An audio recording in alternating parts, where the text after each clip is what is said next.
Throughout history, there are people that are so eccentric, strange, and mysterious. So much so that they ended up on this iceberg. We'll be going over this iceberg I got from Reddit user RebelPunk2077. Link down in the description below if you want to see that iceberg. But without wasting any more of your time, let's go ahead and dive right in. Ching Yuen. Ching Yuen was a fascinating individual who gained widespread recognition for his long life and remarkable vitality. Born in China centuries ago, he became renowned for his herbal knowledge, martial arts skills, and simple lifestyle. However, the details surrounding his life are clouded with uncertainty and legend.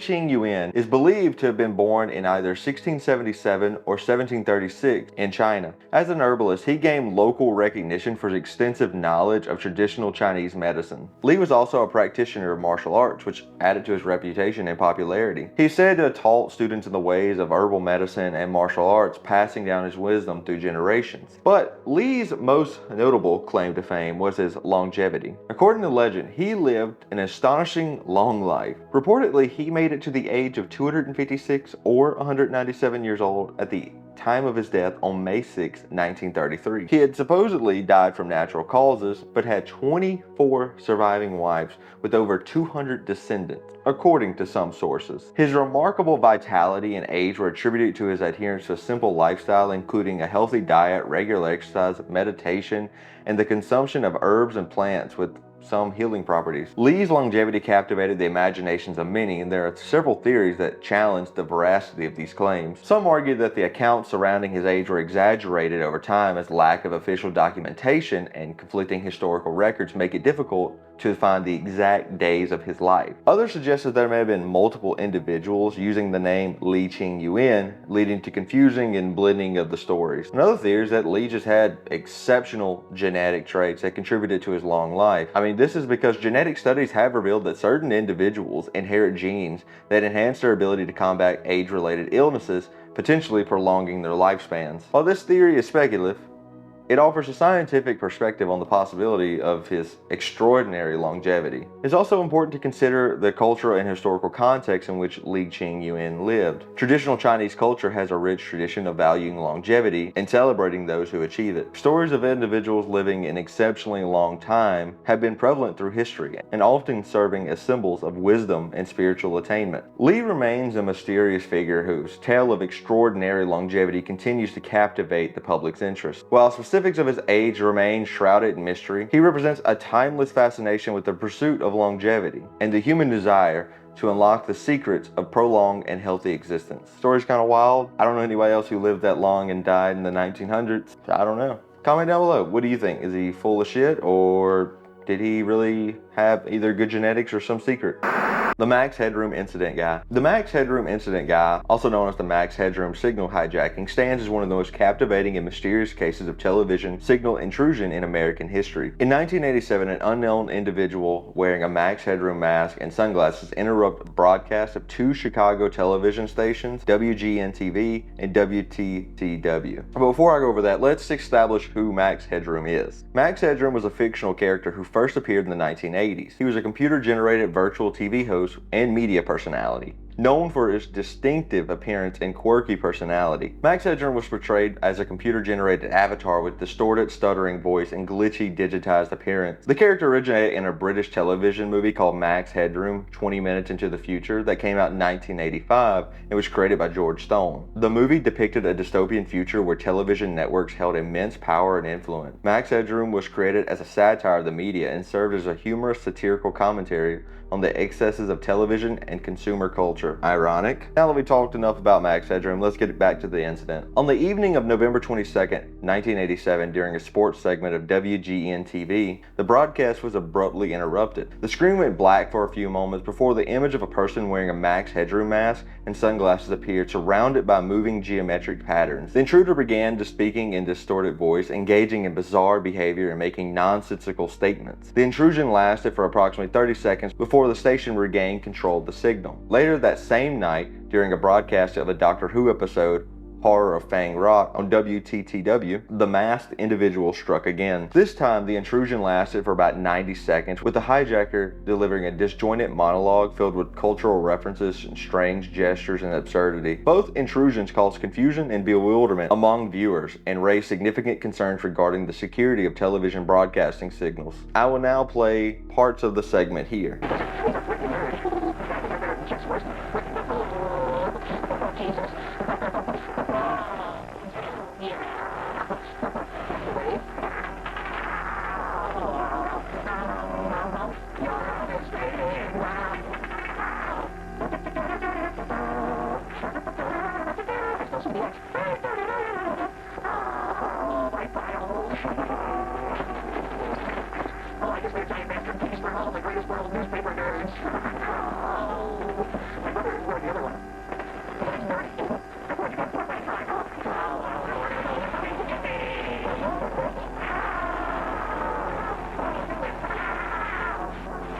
Following the Max Headroom signal hijacking, the FCC, along with law enforcement agencies, launched investigations to identify the individual who was responsible. They believe it was two because obviously you saw in the video. Despite efforts to trace the source, the perpetrator's identity have remained elusive. The mysterious nature of the incident only deepened in capturing the public's imagination. Various theories and speculation emerged around the motives and who the identity of the hijacker was. Some suggested it may have been a prank by some individual seeking notoriety, while others positioned it was a form of political or social commentary. This is fueled by the choice of the Max Headroom disguise, because it could be connected to the character's satirical natures and critiques of the media. The hijacking left an impact on popular culture, and it sparked discussions among vulnerabilities of broadcast systems and the potential risk of signal hijacking. This then led to the need for enhanced security measures. It also highlighted the power of media pranks and the ability of a single individual to disrupt airwaves, raising questions about the responsibilities and safeguards within the broadcast industry. References to the incident continue to appear in various forms of media, including television shows, documentaries,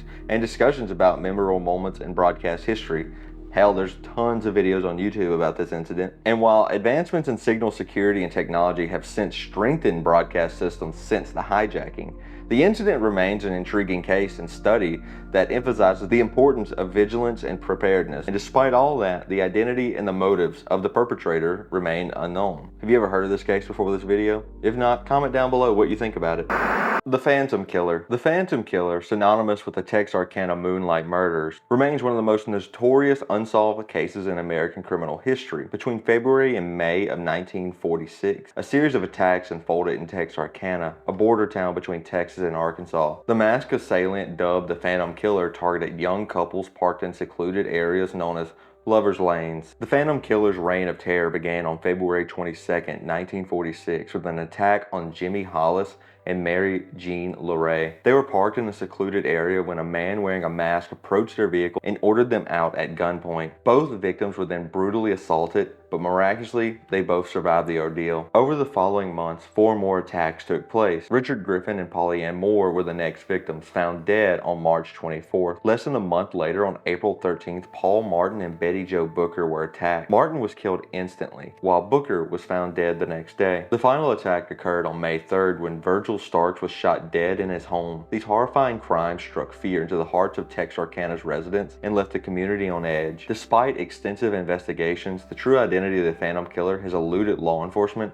and amateur sleuths for decades. Several theories have emerged attempting to shed a light on the mysterious figure responsible for the Texarkana Moonlight Murders. One theory proposes that the Phantom Killer was an outsider, possibly a drifter passing through Texarkana. This theory suggests that the transient nature of the crimes and the lack of local connections made it difficult to trace the killer. Others have speculated that the Phantom Killer may have been a veteran suffering from post-traumatic stress disorder, or PTSD, as the attacks bore similarities to wartime atrocities. This is because the time period of the Phantom Killer's reign coincided with the aftermath of World War II. And while this community was trying to transition from a wartime era to a peaceful era, they were struck with this tragedy. The nation was still grappling with the impact of the war, and communities like Texarkana were facing a mix of anxiety and a desire for normalcy. The atmosphere of uncertainty surrounding the aftermath and war likely exacerbated the fear and panic that gripped Texarkana during the attack. Another suggested theory is the Phantom Killer could have been a local resident,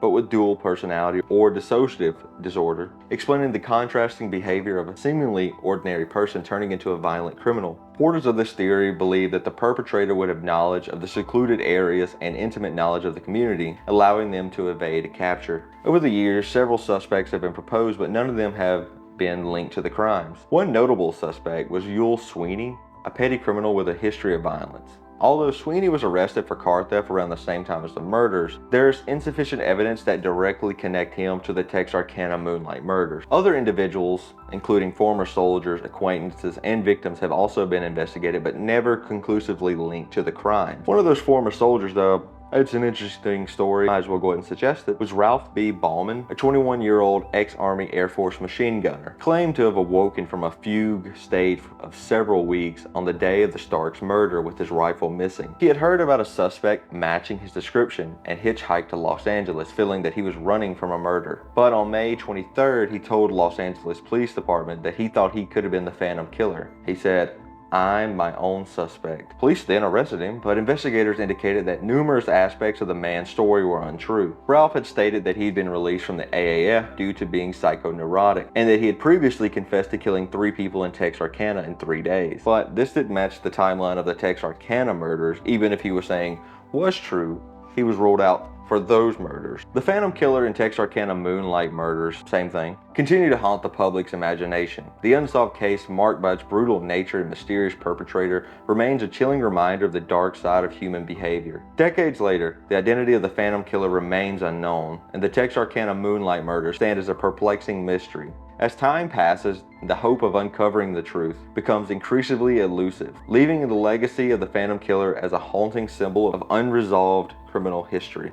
The Sodder Children. The Sodder Children is a tragic and perplexing story that has captured public fascination for decades. On Christmas Eve 1945, a fire engulfed the Sodder family home in Fayetteville, West Virginia. Although 5 of their children were presumed dead, the lack of conclusive evidence and peculiar circumstances surrounding the fire fueled theories that the children may have survived. The Sodder family, consisting of George and Jenny and their 9 children, seemingly lived an ordinary life in Fayetteville, West Virginia. However, tragedy struck on December 24, 1945, when a fire destroyed their home. Although George and Jenny and 4 of the children managed to escape, 5 of their children, Maurice, Martha, Louis, Jenny, and Betty, were presumed to have perished in the flames. The aftermath of the fire revealed puzzling circumstances. Despite the intensity of the blaze, no human remains were found among the debris, leaving the fate of the missing children in doubt. This raised suspicions that the fire may have been intentionally set and the children might not have perished in the fire. Determined to uncover the truth on what happened to their children, George and Jenny Sodder initiated their own investigation into the mysterious disappearance of their children. They sought assistance from multiple sources, including private investigators and renowned experts, to shed light on the baffling events of that Christmas Eve. As the Sodders dug deeper and deeper into their investigation, they discovered several anomalies and inconsistencies in the official accounts of the fire. Eyewitness testimonies emerged and suggested that the children may have been seen with unfamiliar individuals in the vicinity of the house before and after the fire. Also, the family uncovered a ladder that mysteriously went missing on the night of the fire, fueling suspicions of foul play. The Sodders' relentless pursuit of answers led them to hire a private investigator who uncovered evidence contradicting the original fire investigation. The investigator found a small unburned object resembling a grenade fuse near the site of the fire. This suggests that maybe the fire was set off by an incendiary device. The family believed that this finding, combined with the absence of remains, indicated that their children may have been abducted rather than dying in the fire. Over the years, the Sodder family received anonymous tips and reported sightings of their missing children. They followed potential leads that led them across the United States and as far as Europe. However, despite their persistent efforts, the fate of the 5 children remain unknown. The case of the Sodder children has spawned numerous theories and speculations over the years. One theory suggests that the children were targeted due to their father's critical views of Italian dictator Benito Mussolini. George Sodder was an Italian immigrant who had been vocal about his opinion, leading some to speculate that some network associated with the Italian fascist regime was involved in the children's disappearance. Another theory suggests that the children may have been victims of child trafficking. This theory posits that the Sodder children were taken against their will possibly with the involvement of individuals who had a grudge against the family. Some theories propose that the children survived the fire and were raised under new identities. The lack of conclusive evidence, coupled with reported sightings and tips, has fueled hope that the Sodder children may have lived beyond that fateful night. The story of the Sodder children continues to captivate the public's imagination as one of the most baffling mysteries in American history. The disappearance of the 5 children on that tragic night has left enduring questions and a sense of loss. Despite the tireless efforts of the Sodder family to seek answers, the fate of the missing children remains unknown, and the story serves as a haunting reminder of the enduring pain and unanswered questions that families face in the wake of unresolved mysteries.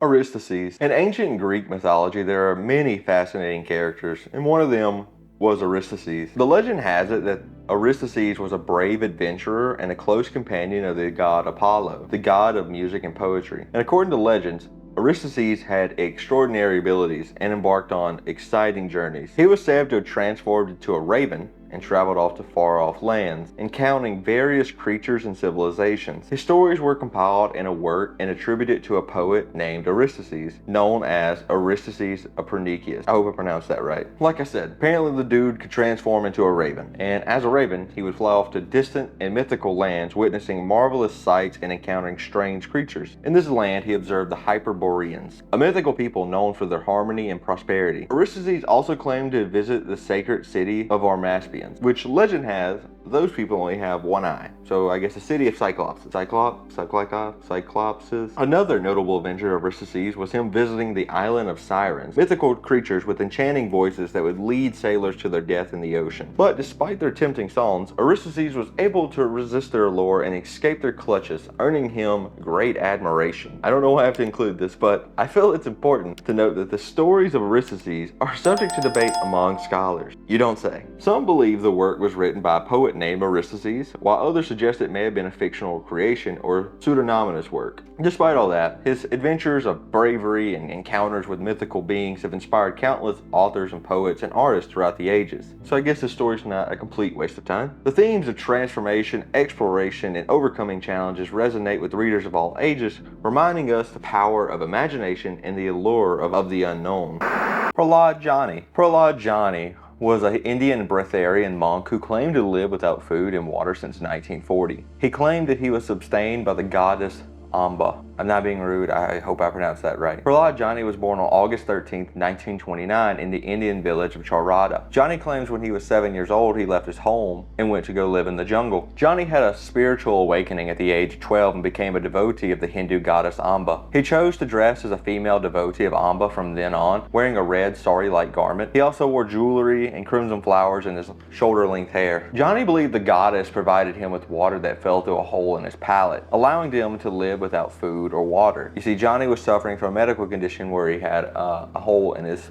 palate in his upper part of his mouth. Jani had also been a hermit in the forest and lived in the cave since the 1970s. Once everyone heard about this, they're like, we got to do some studies on it. So he was the subject of 2 observational studies and 1 imaging study. The observational studies were conducted in 2003 and 2010 respectively by Sodder Children, a neurologist at Sterling's hospitals in India. He studied people who claimed to have these exceptional abilities, including other fasters. Although neither study was submitted to a scientific journal, the investigators confirmed that Jani's ability to survive without food and water during the test was supposedly true. When questioned 6 days into the 2010 experiment, it found that the results of this study would be confidential until the results were established. So obviously uninvolved doctors and critics had questioned the study's validity. They stated that while people can survive for days without food or water, they cannot survive for years, especially since glucose is very critical to the brain and is not being provided. During this 2003 study, Sodder Children and other doctors at Sterling's hospitals in India observed Jani for 10 days. He remained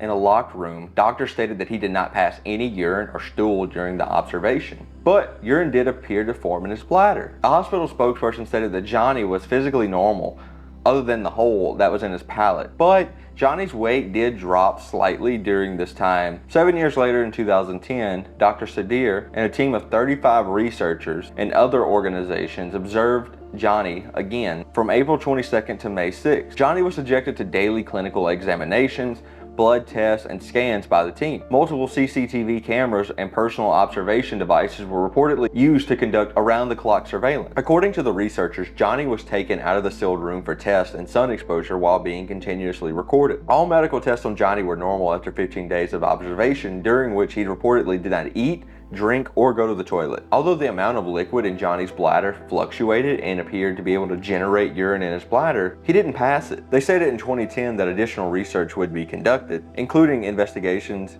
into how metabolic waste material is eliminated from Johnny's body, where he gets his energy for subsistence, and how he maintains his hydration status. But obviously not everyone was convinced. The observation results were dismissed as impossible by Michael Van Ruin, director of Harvard Humanitarian Initiative, who observed that the bodies of profoundly malnourished people quickly consume their own body's resources, resulting in renal or liver failure, as well as heart strain and many other problems. Nutritionist Peter Clifton agreed with the study's finding, accusing the researchers of cheating by allowing Johnny to gargle and bathe. He also claimed that the average human would die after about 15 to 20 days without water. Critics also called the experiment false due to Johnny being allowed to move outside of the CCTV camera's field of view, and claiming video footage showed Johnny was able to receive devotees and leave the sealed test room for sunbathing. They also claimed that the gargling and bathing were not adequately monitored. So obviously you can see there's a few holes in their study. Some more tests were done in 2017, but these were just brain scans. Before we can get any definitive answers on Johnny, he died on the 26th of May in 2020. So with all that being said, do you think he possesses some sort of divine power from Amba, a weird medical disorder, or was he just a con man? You decide down below in the comments. Benjamam Kyle. Benjamam Kyle was the alias chosen for an American man suffering from amnesia. A Burger King employee in Richmond Hill, Georgia discovered Kyle unconscious, naked, and sunburned behind the restaurant's dumpster on August 31st, 2004 at 5 a.m. He had 3 impressions in his skull that appeared to be the result of blunt force trauma, as well as red ant bites all over his body. Employees called 911 after discovering him, and EMS transported him to St. Joseph's Hospital in Savannah, Georgia. He lacked identification and was identified as Burger King Doe in hospital records. Richmond Hill police opened no criminal investigation following the incident until a friend inquired with the department in 2007. There was no reports of stolen vehicles in the area, and no one matching Kyle's description was seen in any local restaurants or hotels. He was transferred to Memorial Health University Medical Center 2 weeks later, where records show he was semi-conscious. He eventually remembered his name was Benjamin, spelt with 2 A's, but he could not recall his last name. The surname Kyle was derived from his police and hospital placeholder names. Upon seeing himself in the mirror, Kyle realized he was around 20 years older than he thought he was. Kyle thought he was passing through Richmond Hill in late August 2004, either on US Route 17 or Interstate 95. He could have also been traveling due to Hurricane Charlie, which had hit earlier that month. After being released, Kyle spent several years between the Grace House Men's Shelter and other hospitals. He met a nurse at J.C. Lewis Healthcare Center in 2007 who was the first person to really ask about his past. They eventually began a relationship, and Kyle was financially supported by the nurse while he did yard work, only making about $100 per month. Upon hearing the news, John Wickstrom, a graduate student at Florida State University's College of Motion Pictures Arts, approached Kyle in March of 2011. Kyle then traveled to Jacksonville, Florida on foot to be filmed for a documentary. After getting there, Kyle was able to obtain legal government-issued Florida ID in 2011 thanks to the assistance of Florida State Representative Mike Weinstein. Upon everyone hearing the news, Kyle was featured on News4Jack's report, which then got a lot more interest in his case, and a local business owner even hired Kyle as a dishwasher. There were multiple attempts to figure out who Kyle was by contacting the FBI and collecting and sending in DNA samples, and fortunately, it finally worked. Kyle announced on his Facebook page in September 16, 2015 that his identity had been established by a team of adoption researchers led by C.C. Moore, a genetic genealogist. He wrote on his page, "A little over 2 months ago, I was informed by C.C. Moore that they had established my identity using DNA. Many people have shared their DNA profiles so they may be compared with mine.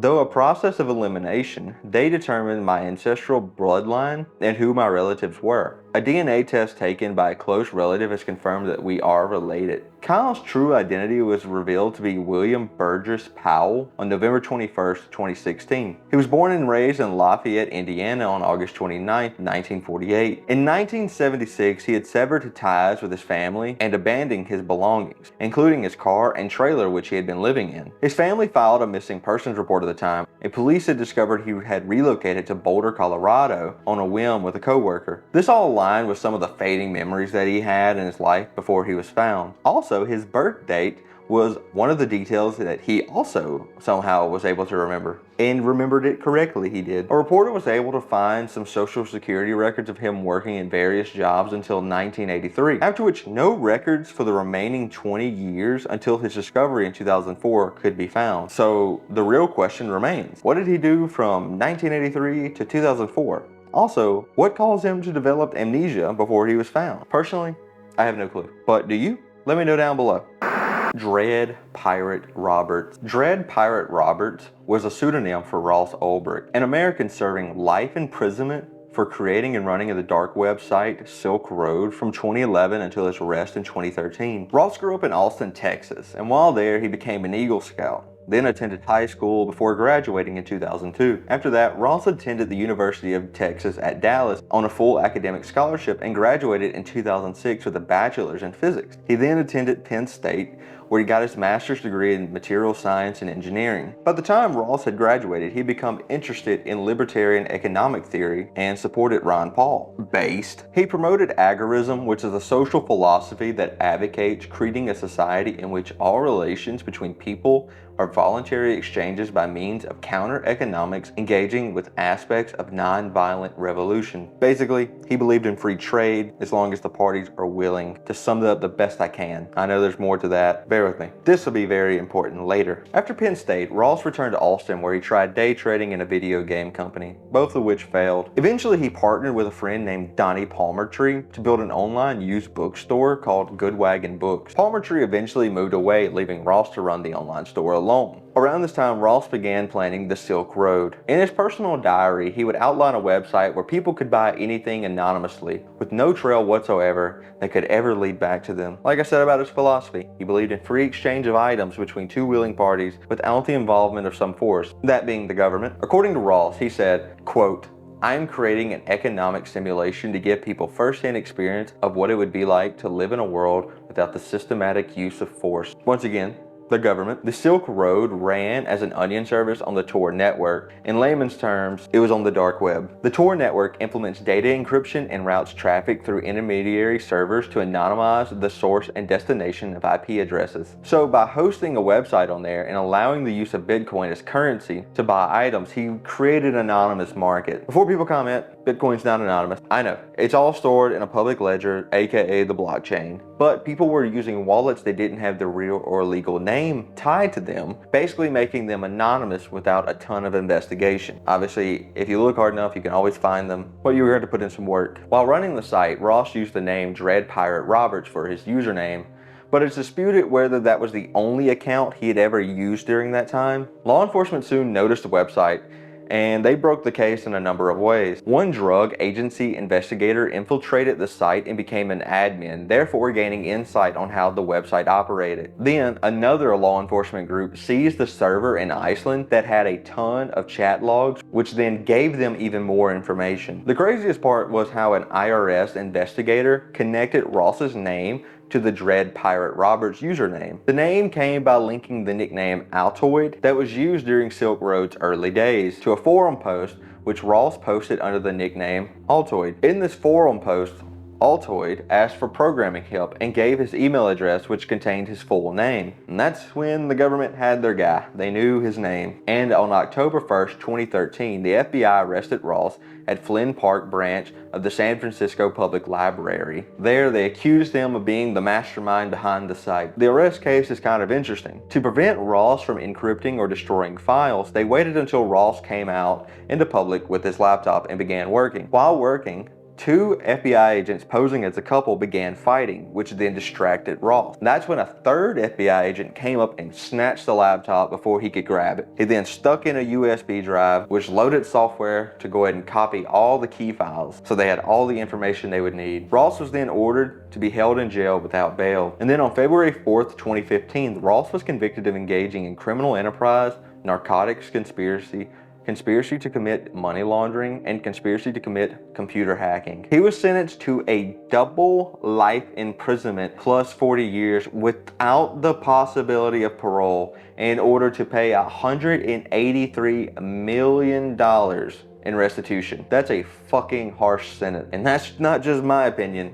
That opinion is shared by a lot of people. One theory on why it's so harsh was the murder for hire allegation. Federal prosecutors alleged that Ross had paid $730,000 in a murder to hire deal that targeted at least 5 people because they threatened to reveal the Silk Road enterprise. Long story short, he was never convicted of these allegations. In fact, some of the people that he claimed to have get killed come forward and say, that's not true. The government made that up. And I don't trust the government, and neither should you. So I'm more inclined to believe them. Like I said, he also wasn't convicted for it. But when being sentenced, a judge did keep these allegations in mind. There have been a few attempts to vacate or reduce his sentence. The biggest one being the Supreme Court denying his petition. Currently, Ross is locked in USP Tucson and is still sentenced to life in prison. He did break laws, but Ross was made an example out of. He was a non-violent criminal who is getting 2 life sentences plus 40 years, no parole. Luckily, some politicians are starting to speak out for Ross, such as Ron Paul, Bass, Thomas Massey, and now presidential candidate Vivek Ramaswamy. Bela Kiss. Bela Kiss was born in Austria-Hungary in the early 1900s and lived near Budapest during this time. He was an amateur astrologer and allegedly fond of occult practices. Kiss married twice and had 2 children. I cannot pronounce their name. In 1912, Kiss hired a housekeeper, Mrs. Jakubek. He'd done this after his wife had reportedly abandoned him for another lover. Once his wife left him, Kiss corresponded with a number of women, usually through advertisements in newspapers offering his services as a matrimonial agent or fortune teller. That's a hell of a combination. Sometimes though, he got lucky and he would bring the women to his home individually. When he would do this, his housekeeper had very little contact with the women. This would be important. Kiss, while being liked by his neighbors, was never really on friendly terms with them. He didn't have a really good relationship, didn't hang out with them. Townspeople also noticed that Kiss had a large collection of metal drums, and when police questioned him about the drums, he explained that he'd filled them with gasoline to prepare for rationing during the impending war. Then what happened? War. World War I broke out in 1914 and he was conscripted and left his home in the care of Jakubek, his housekeeper. Martin Krenitsky, the owner of the house that Kiss rented, wanted to renovate it on May 10th, 1916, 3 years after Kiss had left. So he went to speak with Kiss's neighbors, and that's when he'd learned that he'd been sent off to war. In search of decorating materials, he went to the chamber next to Kiss's workshop, and in that chamber, he discovered 7 tin drums stacked on top of each other. These 10 drums were lead sealed and airtight. So I guess as nosy as the homeowner was, he got an axe to open up these metal tins to see what was inside. And when he opened it with the axe, a terrible stench emanated from it. The lid was then removed and a bag was discovered and extracted from the cylinder. A body of a woman was discovered sewn into the bag. Another barrel was then punctured, releasing a corpse-like odor as well. And a lock of blonde hair came out with it. So the property owner immediately notified the authorities. That's when a detective and a few other police officers then found a female body in each of the 7 drums. A search of Kiss's house was then conducted and 24 bodies were found. The military was then contacted and informed of Kiss's crimes and was told to arrest him, assuming he was still alive. The police also arrested the maid Jakubek. After investigating the case, though, it was determined that she had no involvement in any of the murders. In fact, Jakubek showed the police a secret room that had a bunch of letters that Kiss had with over 74 women and books filled with details on poisonings and strangulation. After much investigation, it was determined that the victims were lured into Kiss's house where he would then strangle them before pickling their corpses in alcohol and sealing them into the containers. The bodies also had puncture marks on the necks, and their bodies were also drained of blood, leading to believe that he'd been practicing vampirism. After After some time, authorities tracked down Kiss to a Serbian hospital, but before authorities could arrive, he swapped his place with the body of a dead soldier. He then escaped and was never seen again. There are alleged sightings of him over the years, with the last one being in New York City in 1932,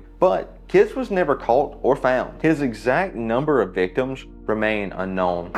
Tarrare. Tarrare was a French showman and soldier who was known for his unusual appetite and eating habit. Boy, is that an understatement. I want to stop right here. Before I go any further, I've researched a lot of people for this list. He is the most interesting one I've come across so far. He's also one I've never heard of before I've done this video. Anyway, back to the video. He was constantly hungry, despite his ability to consume large amounts of meat. His parents were unable to provide for him, and so he was kicked out of the family home as a teenager.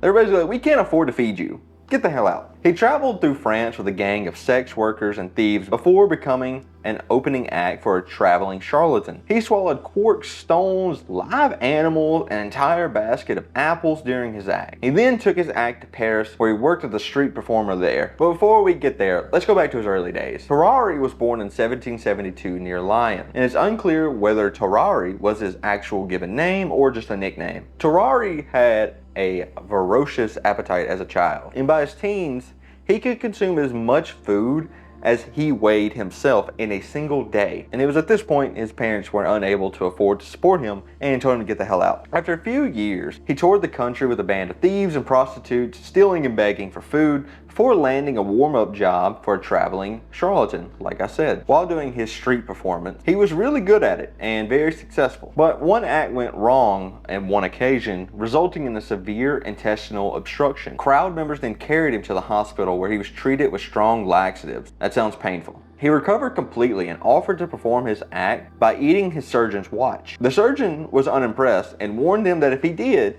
he would cut up Tarrare and retrieve the items. Guess he was the early version of fuck around, find out. Despite his unusual appetite, and he was always eating and hungry, Tarrare was slim and average height. He only weighed about 100 pounds by the age of 17. He was described as having unusually soft hair and an abnormally wide mouth, with heavily stained teeth and almost invisible lips. Doesn't sound like he was winning any beauty contest. When he hadn't eaten, his skin hung loosely around his abdomen, and when he was full, his abdomen expanded like a huge balloon. His cheeks were also wrinkled and hung loosely, and due to his loose skin around his cheeks and his wide mouth, he could hold up to 12 eggs or 12 apples in his mouth when fully stretched out. Jesus. His body was also hot to the touch, and he sweated profusely. He had a foul body odor all the time and was described as stinking to, quote, to such an extent that he could not be endured within the distance of 20 paces. After he ate, his eyes and cheeks became bloodshot. A visible vapor rose from his body, and he became lethargic during the time which he belched noisily and his jaws made swallowing motion. And he also got chronic diarrhea during this time. Despite the large food intake, he did not appear to vomit excessively or gain weight. And other than his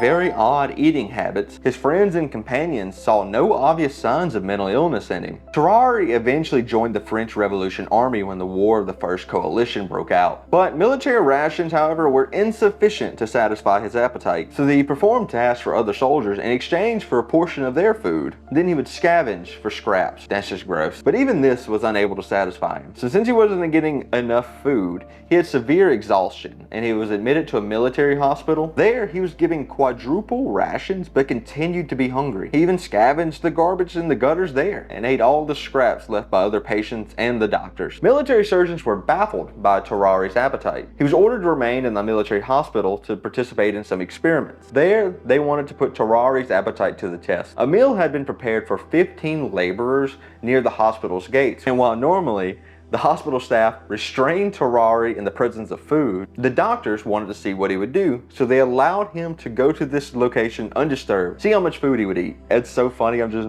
picturing a mental image of him just being like strapped like a zombie when they bring out food, and he's like, "Lah!" He's trying to get it, you know. Well, Tarrare ate all the food. He ate 2 large meat pies, a plate full of grease and salt, 4 gallons of milk, and then promptly fell asleep. The doctors noticed that Tarrare's belly tightening and inflating like a large balloon. And this is where it gets gross and strange. Tarrare was also given a live cat on another occasion. He tore the cat's abdomen open with his teeth, drank its blood before eating the entire cat, bones and all. Then he vomited up its fur and skin. That's fucking gross. Following this, hospital staff offered Tarrare a variety of other animals to eat, including snakes, lizards, and puppies. You sick fucks. He also swallowed an entire eel without chewing. After several months of experiments, the military officials began to press Tarrare to return to active duty. You know, they needed more meat for the meat grinder. The doctors were still eager to continue to research Tarrare's eating habits, so they approached the general with an idea of, maybe we can use this for some sort of military advantage. They thought maybe we could use him as like a mule, since he'll eat everything. So Tarrare was fed a document that was placed inside of a wooden box. The box was recovered from his excrement in 2 days, and the document was still legible. So then they were like, okay, we can use him as a military mule, a courier, to send messages back and forth. That way, if he gets caught, they won't find the note on him because it's in him. Unconvinced that, you know, he had some weird special eating ability, so they brought him in front of the general. They gave him the box to swallow again. He swallowed it. And as a reward, they gave him a wheelbarrow full of raw bull's lungs and liver as a reward for successfully swallowing the box, which he immediately ate in front of the generals. So gross. Tarrare was officially hired as a spy after this, although the generals were still a little hesitant about this, not due to his physical ability, but because of his possible mental state from eating all this crap. Tarrare's first mission was to deliver a message to a French colonel imprisoned by the Prussians. He was told that the documents were of great military importance, but the general had simply written a note asking the colonel to confirm that the message had been received, and if so, return a reply containing a potentially useful information about Prussian troop movement. So Tarrare crossed Prussian lines at night, disguised as a German peasant. Guess what he couldn't do? Speak German. So he quickly drew attention of the local resident, who alerted the Prussian authorities, and he was then apprehended. He was strip searched. They didn't find the letter. But then he was whipped by the Prussian soldiers, and he refused to betray his mission. He was then put in captivity for 24 hours, where he finally broke and explained the plan to his captors. He was chained to the latrine, and a wooden box emerged 30 hours after being swallowed. Because Tarrare thought he was carrying official, really important documents instead of, hey, did this work? Instead of a, hey, you up text, you know? The Prussians were very fucking pissed when they dug through his shit, and it was nothing of importance. So he was led to the gallows with a noose around his neck to be executed. According to some sources though, the Prussians never recovered this box because Tarrare had the foresight to recover and eat the stool containing it before the Prussians could seize it. I hope this isn't true. It's even grosser. Anyway, he's back at the gallows finna be hung, and the Prussians caved, and they were like, you know what, get out of here. Tarrare was desperate to avoid any further military service, so he returned to the hospital, telling the doctors he would try any possible cure for his appetite. Percy tried a bunch of different things, but they all didn't work. They kept trying different foods, medicines, anything to try to satisfy his appetite, but nothing worked. And attempts to keep him on a diet did not work. He would sneak out of the hospital and scavenge for food outside butcher shops and fight stray dogs and search for food in the gutters, alleys, garbage heaps. Man would eat anything. And now it's where it's gonna get dark. He was also caught several times in the hospital drinking from bloodletting patients and attempting to eat the bodies in the morgue. Doctors suspected that Tarrare was mentally ill and advocated for his transfer to a mental institution. But the main doctor, Percy, that had been working with him, determined to continue his experiments. And so he remained in the hospital for a little longer. Then a 14-month-old child went missing from the hospital, and everyone immediately suspected Tarrare. Percy, like I said, the doctor that's been helping him, was unable to defend him at this point. And so he was chased away from the hospital, which he never returned to. Psych, 4 years later, he did. He returned bedridden and weak. And Tarrare told Percy, the same doctor, that he had swallowed a golden fork 2 years prior, and he thought it got stuck, and that's what's making him sick. Percy realized that he had tuberculosis, and a month later, continuous diarrhea. He knew Tarrare was dying. So once Tarrare died, his body rotted rapidly, and at all times he was performed. They noticed his body was filled with pus, his liver and gallbladder were abnormally large, and his stomach was covered in ulcers. That's just nasty. And for the golden fork, it was never found. Thank you so much for watching. These videos take a long time to make due to all the research, writing, and recording and editing, but they're fun. And I think you might think that too since you stuck around so long. Anyway, tier 6 will be coming up soon. It's the last tier, expected in a couple weeks after this video, followed by the complete tier list. I will go ahead and add 1 through 6 into one long video. Anyway, thank you for watching. Have a wonderful day.